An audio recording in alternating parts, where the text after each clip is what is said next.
Hello and welcome back to 365 Days with mxmtoon. I'm Maia, a singer, songwriter, videomaker, Oakland native, and I am a lover of Friends. I'm also a huge fan of history. I love untold stories, gross facts, hidden secrets, anything weird, dark, and funky from the past. Each day I'm going to share one of my favorite deep cuts with you, so let's take a look at today's story.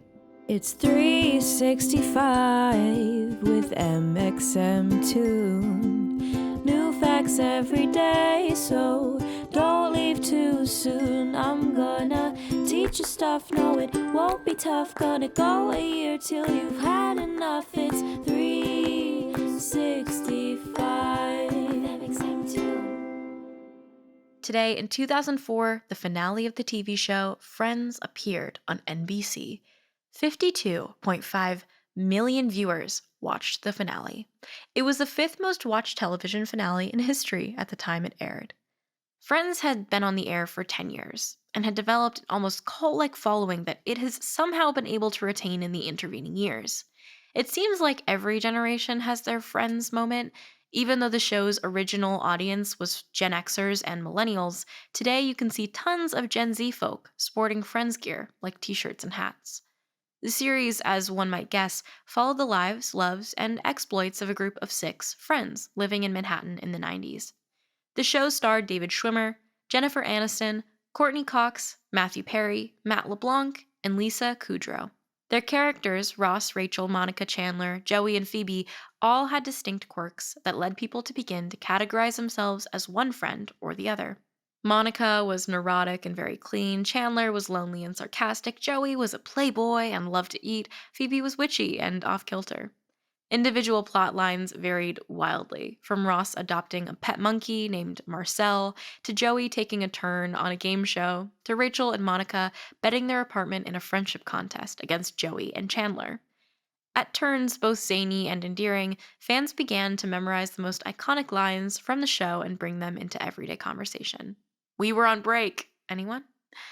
Perhaps the most central theme of the show was the complex relationships between the main characters, as well as their dating lives outside of their group.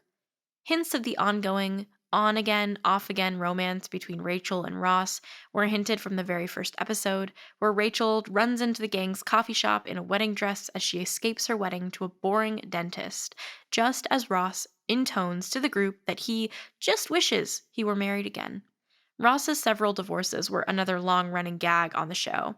As the show progressed, the characters dated seemingly everyone in New York, as well as pairing off in almost every possible combination with each other, or accidentally finding themselves going after the same potential romantic partner. Eventually, Monica and Chandler secretly slept together at one of Ross's weddings and kept the romance a secret for almost an entire season.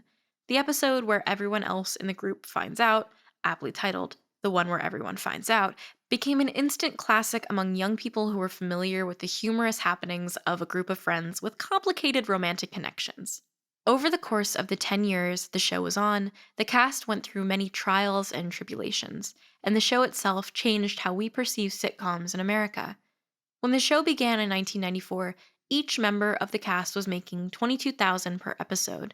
By the 6th season, though, everyone was making a different amount, and the cast realized that this wasn't fair since it was such an ensemble project.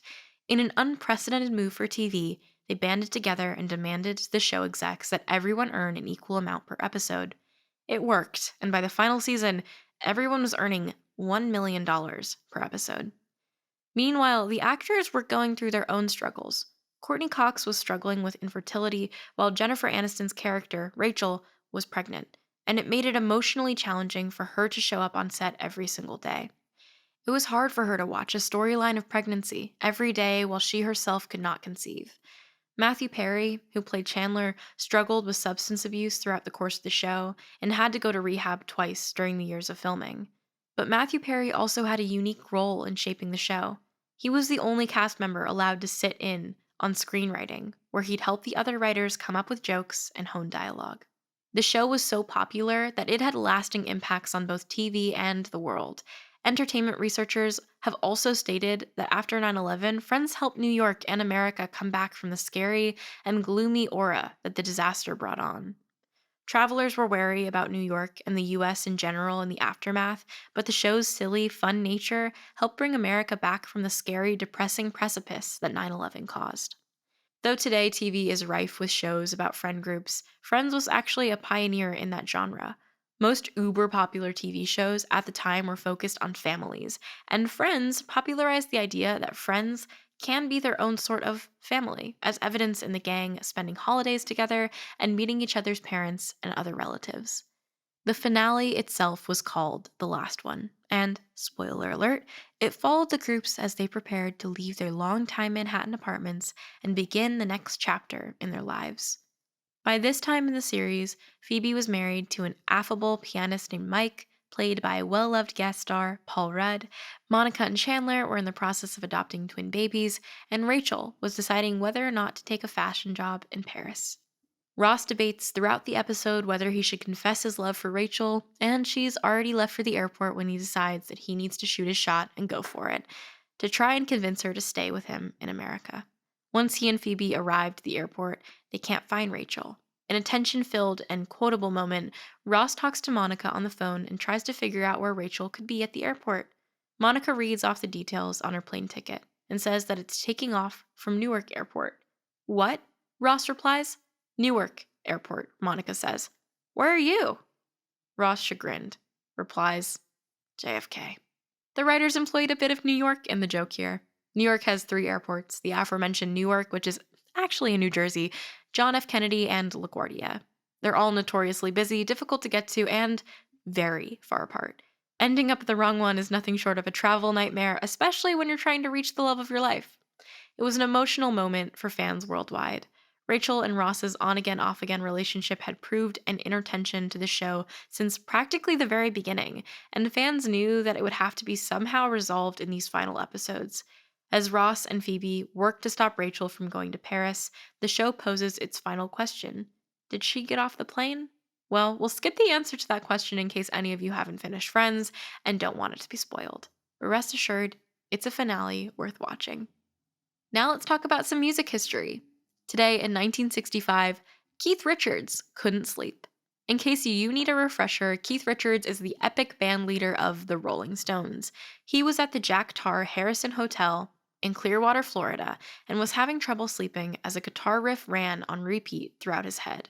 He turned on his tape recorder and played the riff over and over to lull himself to sleep. He played the tape the next morning and heard both the earworm of a riff and his own snoring. The riff was so catchy that it became the opening to the classic song, I Can't Get No Satisfaction. If only we could all be that creative in our sleep. And now for our final segment of the day, I'm going to be going into my own photo archives to see what I was up to on a May 6th in my life. All right. On May 6, 2018, I saved 3 photos to my phone, all of which are of Tom Holland. So if you didn't know, but I had a simping phase for Tom Holland in 2018. I think it was because of the new Spider-Man movie, and I really love Marvel, and I really like Spider-Man. And I think whoever ends up being Spider-Man besides Tobey Maguire usually ends up being on my simp list. Andrew Garfield, I'm looking at you. But Tom Holland was the new Spider-Man, and I think I developed a little bit of a crush on him. On my YouTube channel, you can find a video that I made called For Tom Holland, and it's basically me shooting my shot for somebody who will never know I exist. I definitely don't want to date Tom Holland anymore. Honestly, I don't even think I ever did from the beginning. It was more just a bit, and I thought it was kind of funny. And I think people in my audience at that point also thought it was kind of funny. So, yeah, Tom Holland, if you're out there, I'm sorry for that, but also not really. Thanks for listening, and I'll see you tomorrow. Subscribe wherever you listen to podcasts and follow at 365 Days mxmtoon on your preferred social media platforms. I'll see you then. It's 365 with mxmtoon. New facts every day, so don't leave too soon. I'm gonna teach you stuff, no it won't be tough. Gonna go a year till you've had enough. It's 365